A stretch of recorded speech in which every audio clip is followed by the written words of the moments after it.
கிட்ஸுக்கு immune boosting jelly எப்படி செய்யுதுன்னு பார்க்கலாமா?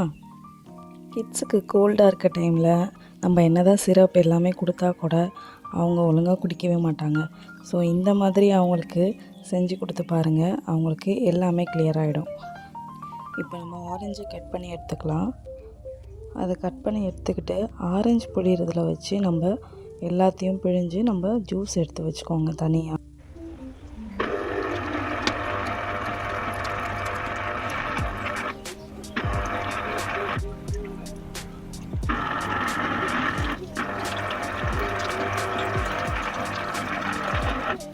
இப்போ நான் ஒரு சின்ன துண்டு இஞ்சியும் மஞ்சக்கிழங்கும் எடுத்திருக்கேன்.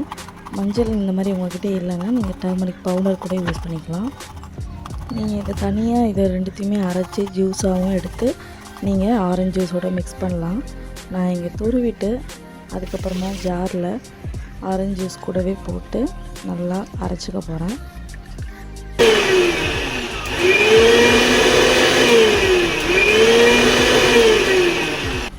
இதை அரைச்சி எடுத்துகிட்டு வந்துட்டேன். இப்போ நான் வந்து ஸ்டெயின் பண்ணிக்கிறேன். இதில் நீங்கள் வந்து இஞ்சும் மஞ்சளும் மிக்ஸ் பண்ணியிருக்கிறதே கிட்ஸுக்கு தெரியாது. ஸோ அவங்க ஜெல்லி நினச்சி சாப்பிட்ருவாங்க.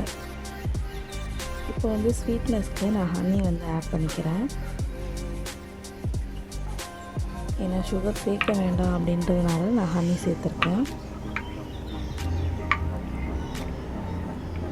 இதில் நீங்கள் வந்து ஜெலட்டினை ஊற வச்சு அதை நீங்கள் நல்லா பாயில் பண்ணி இந்த ஜூஸோடு ஆட் பண்ணி பாயில் பண்ணி நீங்கள் எடுத்துக்கலாம். நான் இங்கே அகர் அகர் பவுடர் எடுத்திருக்கேன். அதில் இந்த ஜூஸை நான் வந்து ஆட் பண்ணிக்கிறேன். நீங்கள் ரொம்ப நேரம் வந்து அடுப்பில் வச்சு நீங்கள் சூடு பண்ணக்கூடாது. லைட்டாக பபிள்ஸ் வந்து கன்சிஸ்டன்சி மாறினதுமே நீங்கள் வந்து ஸ்டவ் ஆஃப் பண்ணிவிடுங்க. நான் இப்போ ஸ்டவ்வில் நல்லா பாயில் பண்ணிகிட்ருக்கேன். ஸோ இதோட கன்சிஸ்டன்சி கொஞ்சம் லைட்டாக திக்காக மாற ஆரம்பிக்கும். அந்த மாதிரி மாறும்போது நீங்கள் ஸ்டவ்வை ஆஃப் பண்ணிக்கலாம்.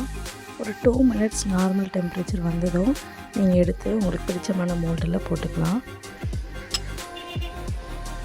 இப்போ நம்ம ஃப்ரிட்ஜில் ஒரு 1 hour to 2 hours வரைக்கும் வச்சு எடுத்திங்கன்னா கிட்ஸுக்கு பிடிச்ச மாதிரி ஆரஞ்சு ஜெல்லி ரெடி ஆகிடுச்சு. இம்யூன் பூஸ்டிங்க்கும் நல்லா ஹெல்ப் பண்ணும். இந்த மாதிரி கிட்ஸ் ரிலேட்டடான வீடியோஸ் பார்க்கறதுக்கு நம்ம சேனலை சப்ஸ்கிரைப் பண்ணி வச்சுக்கோங்க. உங்கள் கிட்ஸ்க்கு செஞ்சு கொடுத்துட்டு ரியாக்ஷன் என்னென்னு கமெண்ட்டில் சொல்லுங்கள்.